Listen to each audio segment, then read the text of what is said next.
It's a great honor for me to be here at the Empire Club of Canada today, which is arguably the most famous and historically relevant speakers podium to have ever existed in Canada. It has offered its podium to such international luminaries as Winston Churchill, Ronald Reagan, Audrey Hepburn, the Dalai Lama, Indira Gandhi, and closer to home, from Pierre Trudeau to Justin Trudeau. Literally generations of our great nation's leaders, alongside with those of the world's top international diplomats, heads of state, and business and thought leaders.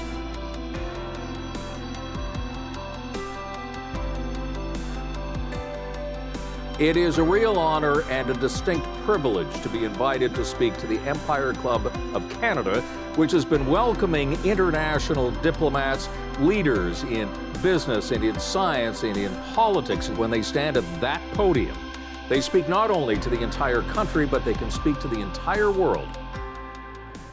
Hello, everyone. Welcome to the Empire Club of Canada, Canada's go-to forum for conversations that matter for 120 years now. My name is Sal Rabani, and it's an honor to stand before our community, both in person and virtually, as chair of the board of directors. Thank you for joining us. It's always a pleasure to have you here, where we hope to spark meaningful connections and a productive dialogue by giving you access to this nation's diverse wealth of knowledge and leadership. We're gathering today on the traditional and treaty lands of the Mississaugas of the Credit and the homelands of the Anishinaabe, the Haudenosaunee, and the Wendat peoples. We encourage everyone to learn more about the traditional territory on which you work and live. This is an essential first step towards understanding the Indigenous people's stewardship of this land, their profound cultural heritage, and immense contributions. For our last event in 2023, we have the honor to welcome to the Empire Club stage the Honourable Todd Smith, Ontario's Minister of Energy. Welcome, Minister.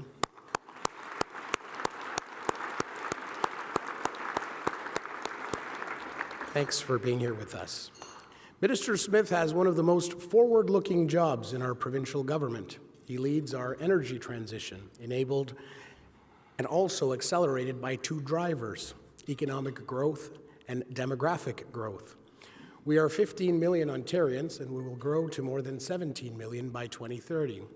Our province is also set to become an electric vehicle battery manufacturing jurisdiction, with important manufacturing EV facilities announced recently, such as Umicore, Nexstar, and Volkswagen. These investments mean that electricity demands are expected to grow dramatically over the next few years. These two foundational drivers, economic activity and population growth, will push energy demands up to unprecedented levels. In an accelerating climate change context, and given Ontario's hot summer days and cold winter nights, well, it's been pretty decent over the last couple of days here, the minister and his team are not looking at how they will increase the energy supply. They're also looking at the province's energy mix to ensure our future energy is as clean as possible. The minister just got back from COP28, the UN Climate Change Conference in Dubai, where one of the things he put forward was our province's nuclear expertise and its potential to be exported beyond Canada's borders. Minister, we look forward to hearing about your strategy, the progress to date, and your view for a clean energy system in Ontario. To ask questions, please undertake to scan that QR code. You can engage in the conversation found on your program booklet, and for those of you online, through that Q&A under the video player. For those joining us online again, if you require technical assistance, please start a conversation with our team using the chat button on the right-hand side of your screen. The Empire Club of Canada is a not-for-profit organization, and we'd like to recognize our sponsors who generously support the club and make these events possible and complimentary for our online viewers to attend. Today, we have a longer than usual list of sponsors, which shows the incredible interest in clean energy and the future of our province. Thank you to our lead event sponsors, Atkins Realis and Hydro One.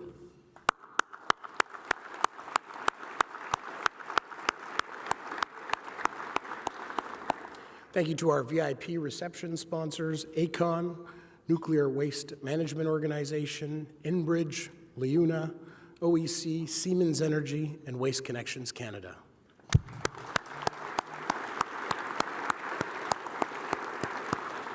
And thank you to our supporting sponsors, Hydro Store, Potentia, Renewables, the Power Workers Union, and TC Energy.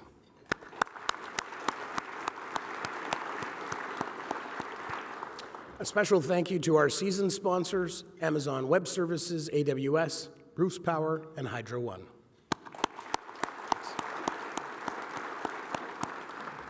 Today marks our last event of 2023, and as we all start preparing for the holiday season, for rest and time with our families, I want to thank you all for being a part of the Empire Club's community and network of dialogue and thought leadership. We've had an incredible year. In November, we celebrated 120 years of the Empire Club as Canada's go-to forum for conversations that matter. We opened the market at the TSX to mark the occasion and welcomed a stellar lineup of past presidents of the board who shared some of the most memorable moments in our history. This was also a great opportunity for us to look at the future and ask ourselves how we can continue to reinforce the Empire Club's role and keep it relevant and meaningful for future generations.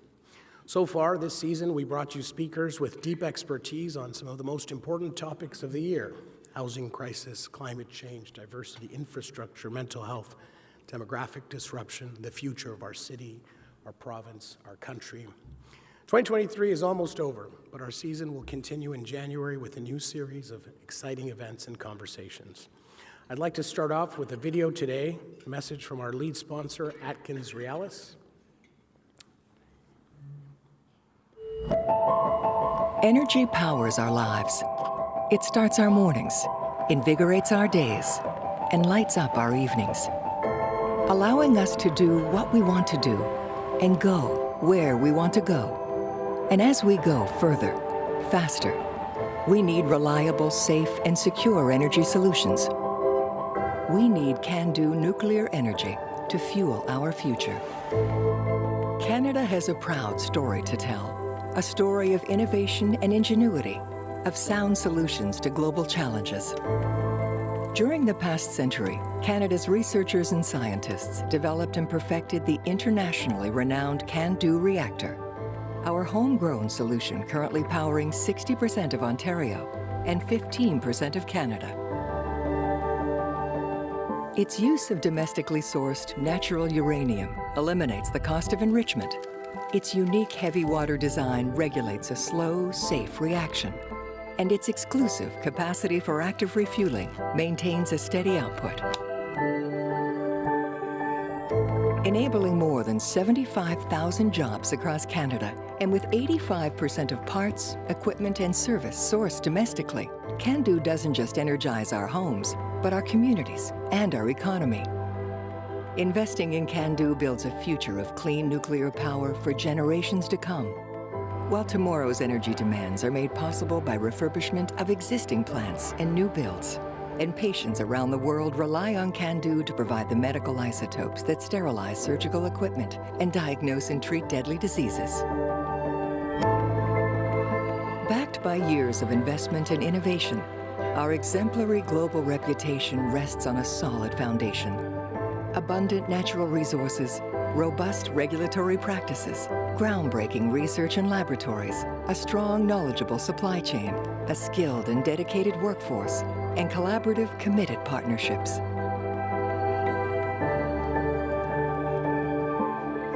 Through formal training, open dialogue, meaningful actions, and an inclusive culture, we can support Indigenous reconciliation across every region of the country as part of our commitment to creating a better future for our planet and its people.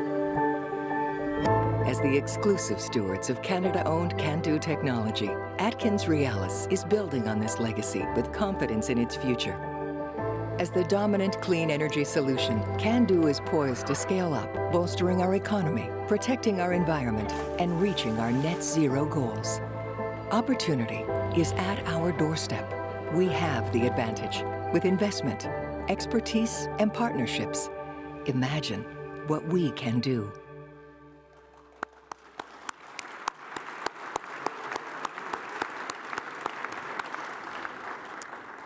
It's now my pleasure to invite our board colleague, first Vice Chair, the Empire Club of Canada, Jenna Donaldson, to introduce our guest speaker. Jenna, welcome.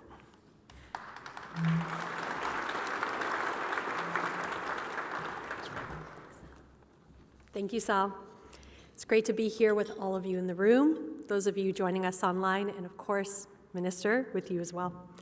I believe this is the third time you've chosen the Empire Club's podium to share important information with the sector. And as you can see, our audience is very keen to hear from you. Minister, we're looking forward to hearing about the recent trade mission you led, which included partnerships to secure fuel supply for the first small modular reactor at the Darlington site.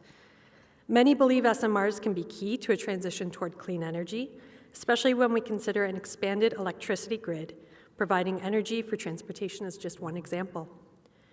And it has captured the attention of researchers and practitioners alike, no doubt in part because of the role Ontario is playing in SMR development. I'll let the Minister provide us with more detail about this and an update on the government's Powering Ontario's Growth Plan, but not without a proper introduction first. Todd Smith was first elected in 2011 in the riding of Prince Edward Hastings. While in opposition, he served as the PC critic for several portfolios, including energy. In 2022, he was re-elected in the Bay of Quinte riding as part of the Doug Ford government and was reappointed to serve as Minister of Energy, a file he has held since 2021. Previously, he has served as Government House Leader, Minister of Government and Consumer Services, Minister of Economic Development, Job Creation and Trade, and Minister of Children, Community, and Social Services. Born and raised in Riverview, New Brunswick, Todd has lived in the Belleville area since the early 1990s. He lives there now with his wife Tanya and his daughters Peyton and Reagan. Please join me in welcoming the Honourable Todd Smith, Ontario's Minister of Energy.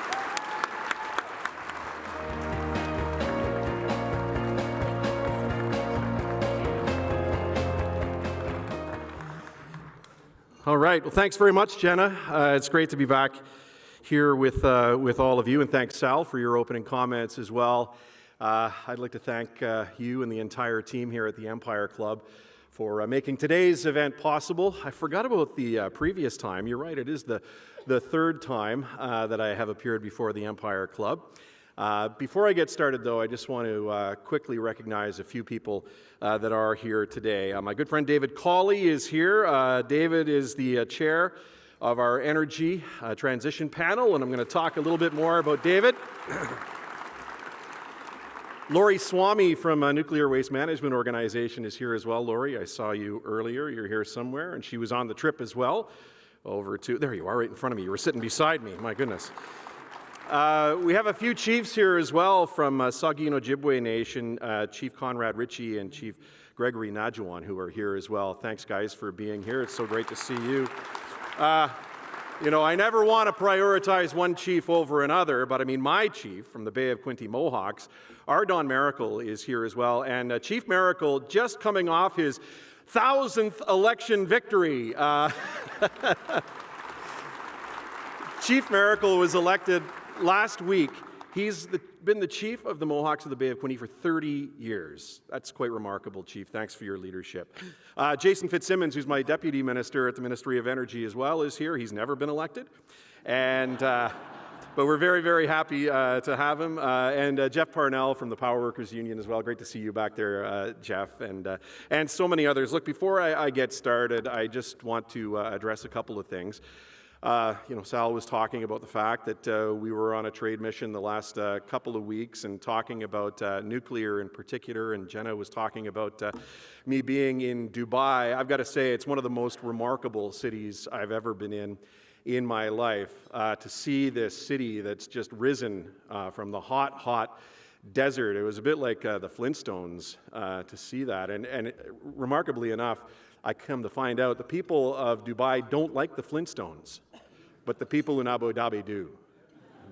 They're big fans. Okay, that's the only dad joke I'm going to do here today, but I had to get that one out before we got started. Listen, a lot has changed since the last time that I was here. And as we approach the end of 2023, it's really great to have this opportunity to look back at the progress that we've made, but to also look ahead to 2024 and beyond and all the work that lies ahead. Before we get into that, let's be very clear. Again, a lot has changed since I was here in November. A year ago, Volkswagen hadn't yet announced that it was building the first overseas EV battery manufacturing facility just outside London in St. Thomas. And a year ago, the federal government had still not published their draft clean electricity regulations, which they have done. And a year ago, we were still looking ahead to the release of the Independent Electricity System Operators' Pathways to Decarbonization report. And when that report was finally released, it made clear the amount of work that was ahead of us as we continue to build out a reliable, affordable, and clean electricity grid for the province.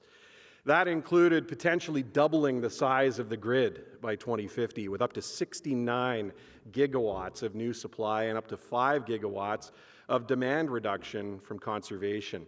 Those are huge numbers when put up against today's system. And responding to that report has really kept us busy over the last year. And a key milestone in that work was certainly on a hot summer day with David Butters and his hat in Windsor in July, when I announced the release of Powering Ontario's Growth, our government's plan for Ontario's clean energy future. It laid out the key steps that we were taking to provide reliable, low-cost, and clean power as we grow our economy, as we start to electrify transportation more and more, and industry as well, and build all of the new homes that we're going to have to build.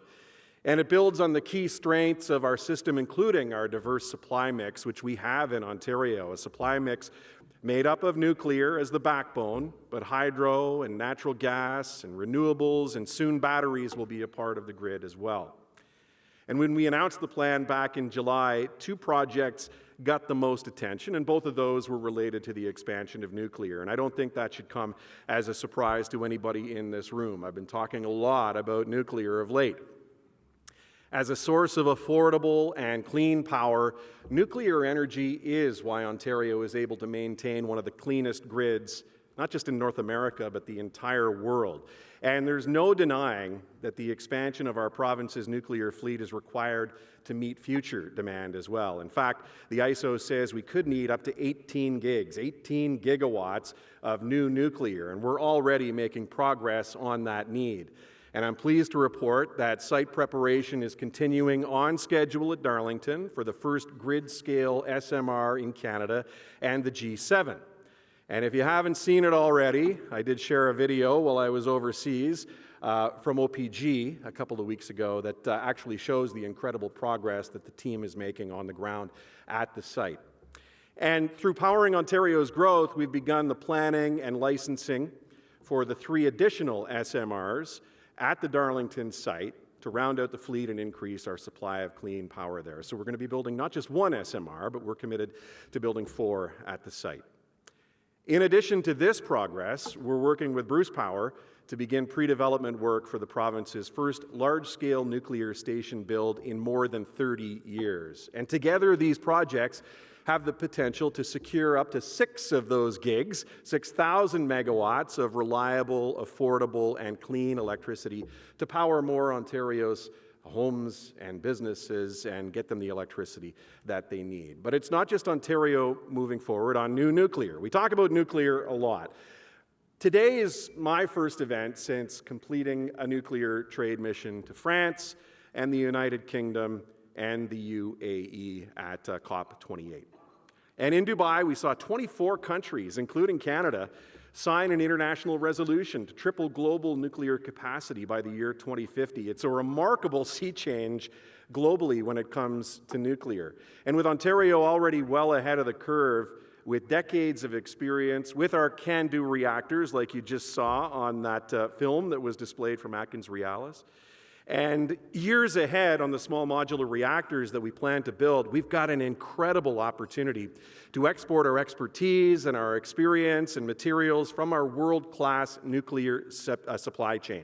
It's something that I was trumpeting when I was out on the road, and that will help create even more jobs here at home. And the meetings and events that I took part in at the World Nuclear Exhibition and at COP28 confirmed exactly that. I caught up with many of the jurisdictions that are looking to Ontario to inform the development and deployment of their own small modular reactor programs, like Estonia, the small state of Estonia, Poland, the United Kingdom, they're all looking to deploy SMRs, and many others. I also joined AtkinsRéalis to unveil the new large-scale 1,000 megawatt reactor design. It's known as the CANDU Monarch. And I joined OPG as they signed new agreements with EDF from France and Westinghouse to explore opportunities to leverage Ontario's nuclear supply chain in the potential deployment of their technologies. And in Dubai, I also signed a partnership agreement, becoming the first sub-national jurisdiction in the world to join the Net Zero Nuclear Initiative to help the world deploy reliable, affordable, and clean nuclear power to provide energy security for countries around the world. And while opportunities like these will be critical for growing our nuclear industry and creating new good-paying jobs in Ontario, we're balancing that with the other important projects that we may have coming up here at home. And that includes a decision on the potential refurbishment of the Pickering Nuclear Generating Station. OPG has delivered their feasibility report to my ministry, and we're reviewing it now before we make any next steps or any further decisions. And I hope to have more to share on that important file later on early in the new year. Powering Ontario's growth also committed us to continuing our competitive approach to procuring other resources to meet our growing capacity and energy needs. A competitive process, an approach that's already delivered early successes for Ontarians. The ISO's first midterm request for proposal recontracted 5 facilities representing more than 700 megawatts of capacity at about a 30% savings. That's compared to the previous government's contracts. And we've also achieved impressive results with the province's recent expedited long-term request for proposals. It kicked off the largest clean energy storage procurement in Canada's history, an achievement for which I was very proud to receive the Friend of Energy Storage Award, actually, from Justin Rangui and the team at Energy Storage Canada earlier this year. And through this procurement, the ISO has already secured contracts with 15 energy storage facilities, acquiring a total of 880 megawatts of capacity. And Indigenous participation in this procurement was significant. 9 of the 15 contracts have at least 50% Indigenous ownership. And I'm looking forward to seeing similar success stories with the first long-term RFP procurement, which is currently underway. But our long-term needs are not going to be met with these procurements alone, as electricity demand is projected to continue to grow by about 2% each year. And to meet that rising demand, we need a strong queue of potential projects that could continue to compete to provide cost-effective power to support our province's growth. And that's why last week I asked the ISO to provide regular guidance to energy project proponents and municipalities and Indigenous communities and other interested parties, including minimum procurement targets for new non-emitting resources in the form of a resource adequacy update, which was released earlier today, as a matter of fact. So their update confirmed what Powering Ontario's growth laid out back in July. While previous procurements have focused on capacity to meet peak electricity demand, a need which at this time can only be filled by batteries or natural gas, future procurements are going to need to focus on energy to fill newly procured storage resources and to meet demand at any time. And that's a role that could be filled by any type of non-emitting resource. And that includes hydro, it includes wind, solar, and biofuels. And over the next 4 to 6 years, the ISO is looking to run a regular cadence of procurements targeting approximately 5,000 megawatts of new non-emitting energy resources. The first of these procurements is going to look for about 2,000 megawatts and launch later next year. Now, I know when we talk about this much renewable, new renewable, or non-emitting resources, that many minds are immediately going to turn to the absolute fiasco that was the Liberals' Green Energy Act. We're not talking about that. When wind and solar projects were forced on unwilling host communities like mine in Prince Edward County, or when the previous government paid 80 cents a kilowatt hour, we all remember those days, for solar, or 20 cents for wind when nuclear power was providing it for 7 to 8 cents on the grid, or hydro was providing it for 4 cents. In 2018, our government took action to wind down as many of those over-market priced renewable energy contracts as we could. Energy contracts that we didn't need, considering that Ontario already had enough resources to meet the demand. In fact, by cancelling those 751 contracts, we ended up saving the ratepayers of Ontario almost $800 million. But now that demand is growing for the first time in almost 20 years, since 2005, we're doing it differently. By competitively procuring these resources based on system need, we can deliver these projects for much lower costs. In fact, the ISO's report today confirmed that we could get wind and solar for far less than the liberal fit contracts we're signing them up for. Our government has also empowered mayors, we've empowered councils when it comes to energy planning, and just like our current procurement, new non-emitting resources will need a supportive municipal council resolution. That means if a council says no to a project, no project is going to be built. It's really as simple as that.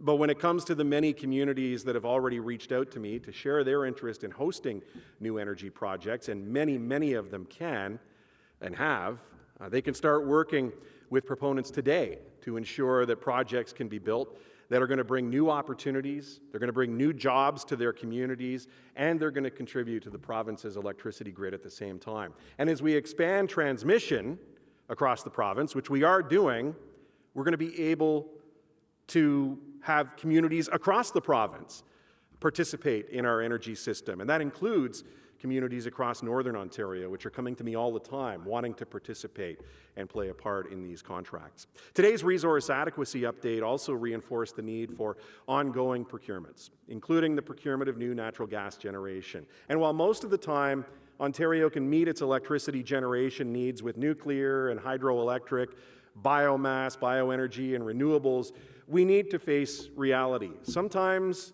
the sun doesn't shine, and sometimes the wind doesn't blow, which is why natural gas is still needed. It's needed to keep the lights on when demand surges and ensure we don't have to resort to emergency actions like rotating blackouts. That's why Ontario's existing natural gas plants are in place right now, and that's the job that they're providing right now, the insurance policy for our province's grid. In fact, think of the Portland's generating station, not too far from here in downtown Toronto. It was strategically placed where it is to keep the lights on in Toronto on the hottest and coldest days of the year. And we know what can happen if those plants are removed too quickly. I'm sure many of you might remember what happened last summer when a crane, summer of 2022, when a crane came into contact with the high voltage transmission line. I don't know if you remember this or not, but somebody actually caught it on video, which was quite remarkable timing, I must say. And it disconnected the Portland's plant. And the disconnection caused chaos. It caused an extensive hours-long power outage in downtown Toronto that disrupted the lives of many families and businesses here. And the fact is, there's currently no like-for-like replacement for natural gas. And that's why the ISO's concluded that natural gas generation is needed to maintain system reliability. And that's the message that we continue to share with the federal government as well when we talk to them about their recently released clean electricity regulations. While both of our governments share similar goals to support increased electrification with a clean electricity grid, the operational reality of our grid must come first. We can't have the lights go out due to poorly thought out federal regulations, and that was the conversation I had last week with Minister Guilbeault in Dubai. Excuse me. Ontario's identified its main concerns, informed by the real-world experience of the grid operators at the ISO, and proposed thoughtful recommendations. And again, these are the conversations that I had last week in Dubai with Minister Guilbeault, his deputy minister, and other officials. We simply need to ensure that we get this right so that there aren't blackouts, there aren't brownouts, and that we're not driving the price of electricity through the roof and discouraging people from moving to cleaner forms of electrification. And to ensure that the federal government understands the importance of this work, we've asked the ISO to conduct a further analysis demonstrating the impact that the draft regulations would have on system reliability and operational costs. And I hope that the federal government will engage productively, including updating the regulation to respond to all of Ontario's concerns. As we work towards a resolution on the draft clean electricity regulations, Ontario is going to continue to move ahead on a number of initiatives that promote innovation and sustainability in the sector. Just last month, I announced the next round of projects to receive funding under the Hydrogen Innovation Fund, and this includes Atura Power blending hydrogen with natural gas at its Halton Hills generating station to produce low-carbon energy using hydrogen from the Niagara Hydrogen Centre. It's looking to become operational in early 2025, and it would be the largest grid-connected low-carbon hydrogen blending project in Canada's history. Game-changing projects like these are going to enable us to expand our clean energy sector and further cement Ontario's position as a clean energy leader. And I'm excited to see the positive impact that this technology will have alongside other initiatives that are aimed at meeting growing demand. A key example is our $342 million expansion of energy efficiency programs that was implemented this year to further help Ontario ratepayers lower their electricity consumption and save money on their bills. As we look forward to 2025, Ontarians are going to see a significant expansion of these energy efficiency programs. And to inform the development of this new programming, we did conduct public and stakeholder consultation this past summer, which included targeted outreach to Indigenous communities as well. And we will see additional opportunities for consultation in the new year. Alongside all of this work, Ontario is also considering long-duration storage options. Our government is currently reviewing the ISO's assessment of the potential ratepayer benefit of 2 pumped storage projects outlined in Powering Ontario's Growth. And as this evaluation takes place, the ISO is also looking ahead to competitive processes for all types of long-duration storage, like pumped hydroelectric, compressed air, and batteries that could add value to the province's grid. The last item that I want to speak to is the amazing work of the Energy and Electrification Transition Panel. With so many balls in the air, electricity generation, natural gas, low-carbon fuels like hydrogen, the success of our long-term planning depends on us taking an integrated approach, and that's where David Cawley comes in, the chair of the panel. So let me thank you again, David, for the work that you've been doing. A lot of hard work, a lot of extensive consultations across the sector over the last year. And I know that we'll soon be receiving the panel's final report, and I look forward to being able to share it publicly very soon, early in January. And the panel's final report is going to provide key advice on actions to best support the transformation of the energy sector, while also advising on opportunities to enable investment, keep energy costs down, which is a priority, and create a more competitive and predictable business environment for the province. And the recommendations from David Cawley and team will have a significant impact on the sector and Ontario's planning decisions. When I mentioned earlier that it was a busy time for Ontario's energy sector, I wasn't exaggerating. From competitive procurements to investments in our nuclear fleet, new storage options, we've got a lot of work ahead of us, but we know that these steps are an essential part of Ontario's long-term energy planning as we prepare to meet growing demand, support the shift to electrification, and continue to drive our economy forward. And I'm confident with all of the work that's taking place, we can fully harness the environmental and economic benefits of a clean energy sector and create a better future for Ontario families and businesses. I'm proud of everything we've achieved so far. But most importantly, I'm excited for what lies ahead. That's a stronger, cleaner, and more reliable electricity system, one that's going to power Ontario forward and drive sustained economic growth right across the province. Thanks for your attention, and thanks for your participation in the sector.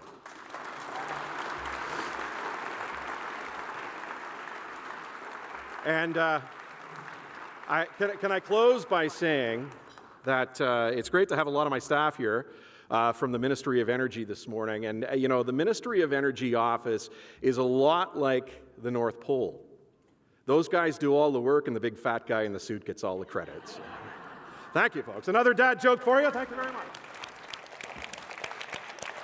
Thanks, Minister. Fantastic. You sitting down? Absolutely. Minister, I'd now like to welcome James Skoniak, Executive Vice President and Chief Development Officer at Bruce Power, to facilitate our fireside conversation with the Minister. Over to you.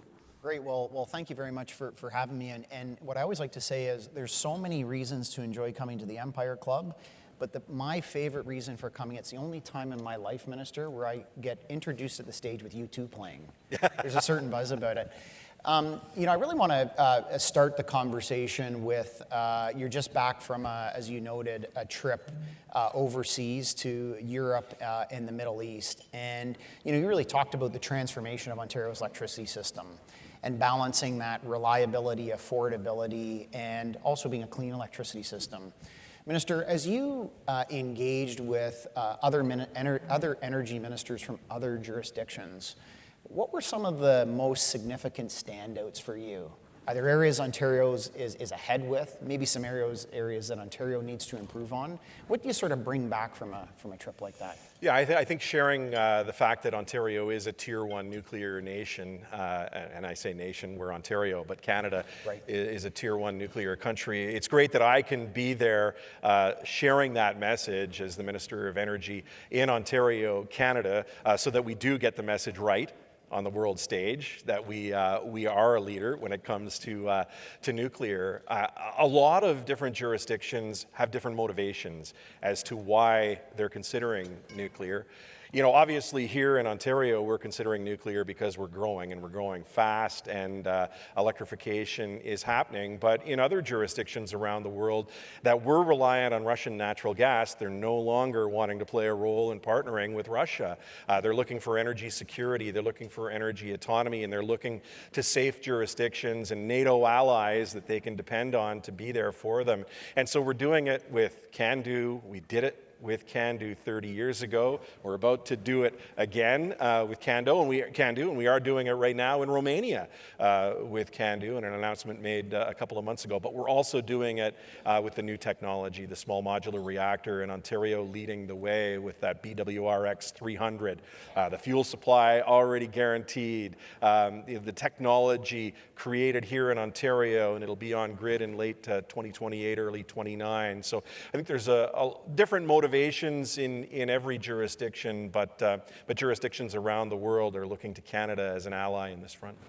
Absolutely, and I just would remind everybody there is a QR code in your program, so if you do have a question for the minister, if you can input it, and I'll be checking on my phone here in a minute, and we do look forward to people. Yeah, I'll be texting while I'm chatting with the minister. That's not good etiquette. So Minister, the real takeaway from your remarks is when you combine the significant growth for demand in Ontario, which is a good news story because our economy is growing.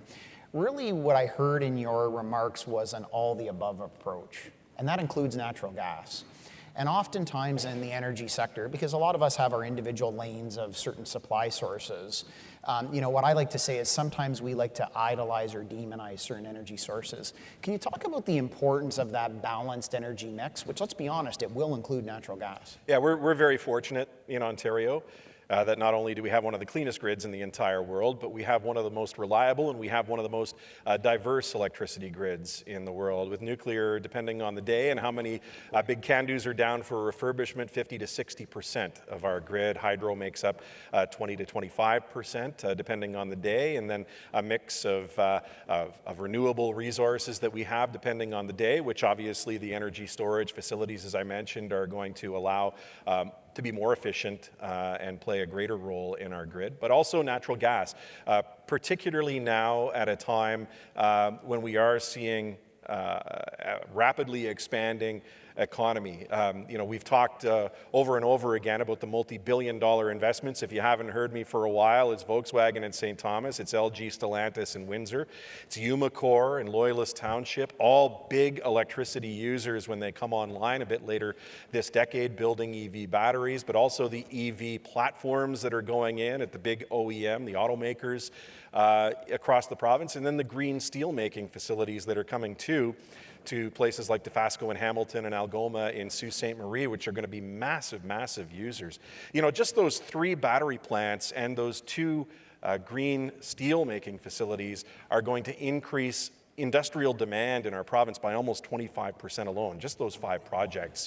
So we're going to need natural gas in the system to be that insurance policy to keep the lights on as we continue to add things like the 4,800 new megawatts at Bruce Power, which is already the world's largest operating nuclear facility, as we continue to work towards getting those SMRs online at Darlington, and as we consider the future of Pickering Nuclear Generating Station and and again, I hope to have some news on that early in 2024. So we need natural gas. The ISO indicates we're going to need it for the time being. And I'll tell you, there are jurisdictions around the world that are so envious when they look at what we have here in Ontario, not just to power our growth, but to power our lives today. Right.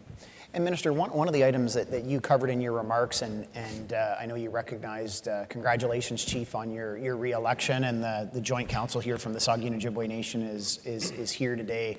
One of the things I know you've been a big advocate for, and I'm completely aligned and support that, is as we move forward with these opportunities for growth, the importance of partnerships and early engagement with Indigenous communities. And, you know, as we like to say, we always want the next 50 years to look a lot different than when our electricity system was built in the 60s and 70s. We can't repeat that. We want a better tomorrow. And I know you've been a huge advocate for it. Can you talk about how Powering Ontario's growth plan and the philosophy that you're really bringing to this long-term planning, how it's an enabler to that? Yeah, sure. And one of the pieces that I didn't talk about a lot during my remarks was just the expansion of our electricity grid and what that means for communities right across Ontario to be able to participate in energy and electricity generation in our province. We're expanding lines through southwestern Ontario, and Hydro One is doing that work now, and they've really set the bar on Indigenous engagement and partnership with First Nations at a 50% equity in lines over $100 million. But also, I think one of the most important pieces is ensuring that the North can participate in our energy sector as well. And the remarkable thing that I've seen as a result of laying the plan out, but even before that, is we didn't have a lot of First Nations chiefs who would come to the Ministry of Energy with their hand up saying, I want to participate in Ontario's energy market. Now that the plan is out there, we have chiefs from all across Ontario and their councils that are coming in on a regular basis saying, how can we participate? And it's not just wind projects or solar projects or battery storage projects. It's every kind of project, and including building transmission. So it's been a fascinating time just to see how that has really changed, and there is a bright future ahead for communities right across our province, and that includes First Nations communities in our energy sector. They realize that, they want to participate. And some of my most rewarding moments in this job have been with the Wataynikaneyap power project, which is connecting 16 different First Nations communities across northwestern Ontario to the grid. And no longer are those communities limited by the capacity of a diesel generator. They can now tap in to unlimited electricity from the grid, and that means huge brand new schools in North Caribou Lake First Nation and larger homes and modular homes in communities like Kingfisher Lake First Nation, and just more economic development opportunities and a brighter future for the residents in those communities. So, Minister, one of the things that is really clear in Powering Ontario's growth is the connection between Powering Ontario's growth and a growing economy. And that's pretty obvious by the terminology used. But when you first were elected into government in 2018, one of your first portfolios was the Minister of Economic Development and Trade. Can you talk a little bit about how that early work that you did early in the Ford administration as Minister of Economic Development, really how that's informed Powering Ontario's growth, and maybe coming to the Minister of Energy role the way you did, how it changes your perspective to some degree? Yeah, sure. I mean, I was the Economic Development Minister in 2018, a brand new government. Talking to those who were part of the manufacturing sector and talking to those who were considering being a job creator in Ontario. And there was a lot of frustration at that time and incoherence, particularly when it came to energy policy in the province. A lot of uncertainty, and companies were looking for certainty. So I've got to give my predecessor, Minister Rickford, a lot of kudos on the work that he did in the early days at the Ministry of Energy. Things like the renewable cost shift or the comprehensive electricity plan, the Ontario electricity rebate, providing 15 to 17% rebates to people and companies and farms, electricity bills, and taking some of the variability out of an electricity bill so there's more certainty for job creators.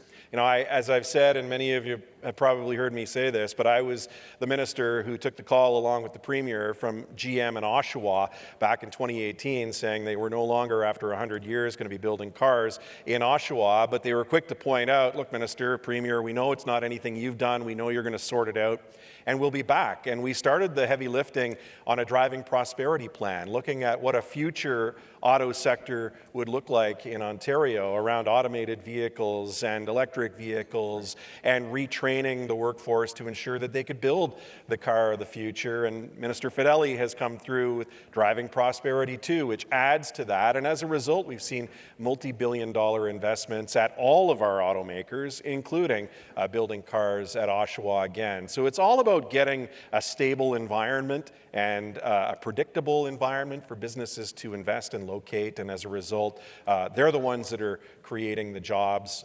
We saw 300,000 manufacturing jobs leave during the previous government. We've seen 770,000 new jobs created in Ontario since we took government in 2018. And that's all about creating a stable environment for businesses to invest. And obviously we don't want energy to be a limitation to that growth continuing. That's for sure. That path. Yeah. So I have one question I want to ask you that came from the audience. I do appreciate everybody for inputting some questions. And the top voted question was regarding the role of LDCs. Obviously, LDCs play an absolutely critical role. What is an LDC? I'm just kidding. We have so many. We do have an acronym dictionary, by the way, at Bruce Power. Local distribution company. We probably have five. We probably have 5 other definitions for it too. So in terms of the role of local distribution companies, what can you just talk about the role that you see LDCs playing, whether it's in reliability, innovation, in terms of the government's agenda? Yeah, they play a critical role, obviously, and there are about 57, I believe, different LDCs across the province now, these local distribution companies. And Hydro One is an LDC, but so is Electra, and so is Alexicon, and there are so many different small and large LDCs across the province that play a critical role. Part of the work that David Cawley and his team are doing with the Energy and Electrification panel is to help us with advice on how we can map out the involvement of LDCs in the future of the province's electricity grid as well. So it's imperative that we all work together, and I think one of the things that is really important in a time of incredible growth like we're seeing right now, and we've talked a lot about industrial growth and the EV auto space and how we're seeing growth there. But the really, really important role that LDCs are going to play as well is in the housing piece. Right. It's incredibly important that we work together with the LDCs, with the Ontario Energy Board, and ensure that we have seamless processes in place that are going to get that line to the last mile, that's going to hook up the 40,000 homes in this part of Durham region, or the 40,000 homes north of Toronto in the Vaughan Woodbridge area, or even in small town Ontario. Every home that we build is crucial and critical to helping us meet our housing targets, and LDCs are going to play a critical role in that. No, absolutely. So I think we're gonna wrap it up there. What I would like to say in conclusion before we wrap up the session today is, you saw it through the sponsors, you saw it through the minister's remarks. This is a sector that has so many different dynamics. It has investors, it has operators, transmitters, distributors, communities. And Minister, one of the things, and you very appropriately recognize the Ministry of Energy, members of your office, yourself, the IESO, but one of the things I can tell you is I think one of the things that you have brought to this portfolio is a recognition of engaging all of those individuals in the solution. And this is a bit of a dog's breakfast to put together. Let's call a spade a spade. But that stakeholder engagement, the engagement with communities, Indigenous communities, I see it directly through the Strategic Advisory Committee at the IESO. But I think that's an important part of our success, is that communications and the openness. So I'd just like to, if everybody could just give a round of applause to the Minister's office, the Ministry, and the IESO for their work.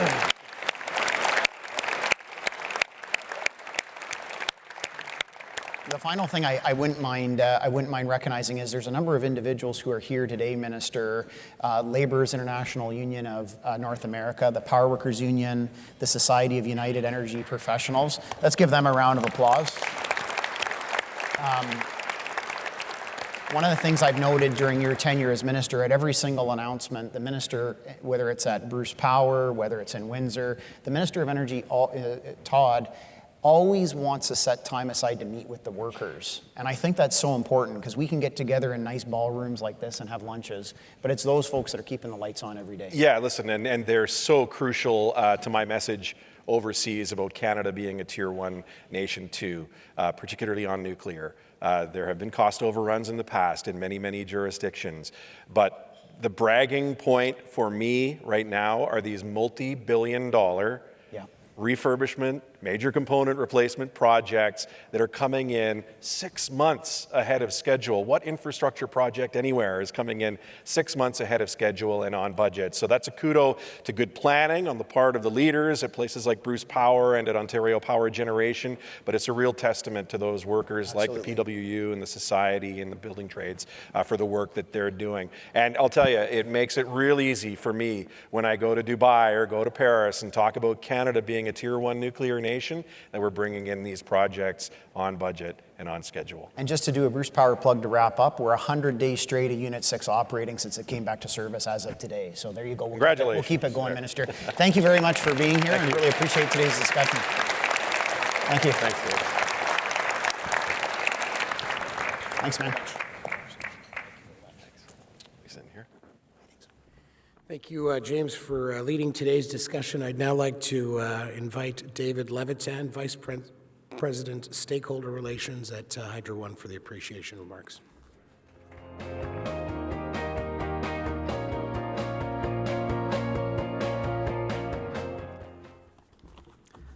Well, thanks, Al, for the introduction, and a really big thank you to Minister Smith for your thoughtful remarks. It's been an exciting year for energy in Ontario, and it sounds like we got lots more to look forward to. So, on behalf of Hydro One, I want to thank the Minister for your support and partnership as we all work together to bring economic growth to this great province. Ontario's out in front with powering Ontario's growth, a Made in Ontario plan to address the changing needs of our customers, and Hydro One, for our part, is really proud to be partnering with you, building the electricity infrastructure that we need to support the growing energy transition. And that's the thought I wanted to leave you with, Minister, and you touched on it in your remarks, is partnership. Partnership with Indigenous communities, with municipalities, partnerships with community and citizen groups, and partnerships in the sector. They're the right thing to do, and they also help us get shovels in the ground and build faster than ever before. And that's going to be required in the coming years. Earlier this month, we announced that we'll complete our Chatham to Lakeshore transmission line by the end of 2024. That's a full year ahead of schedule. That's way under budget. Thank you.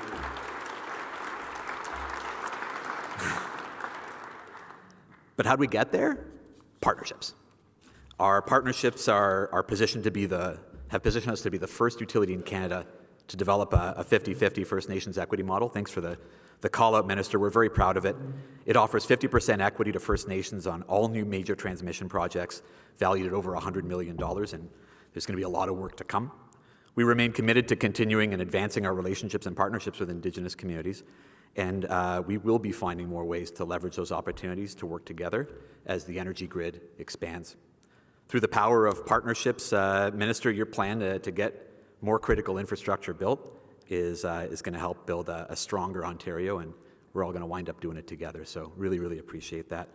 With that, I want to thank you again for your remarks and your leadership on the file, and I'll hand it back to Sal.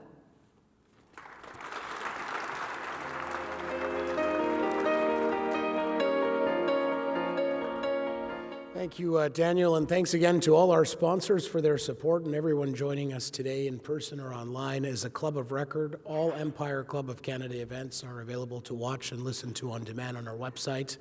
The recording of this event will be available shortly, and everyone registered will receive an email with the link. We hope to see you after the new year on the 25th of January to celebrate this year's 2023 Nation Builder of the Year Award, Mr. Wesley Hall. Wes is a well-known Canadian businessman, entrepreneur, author, and dragon investor. We'll be recognizing and celebrating his accomplishments with a formal luncheon on the 25th. We hope you'll join us to honor a true Canadian trailblazer. Thank you for your participation and support. This meeting is now adjourned.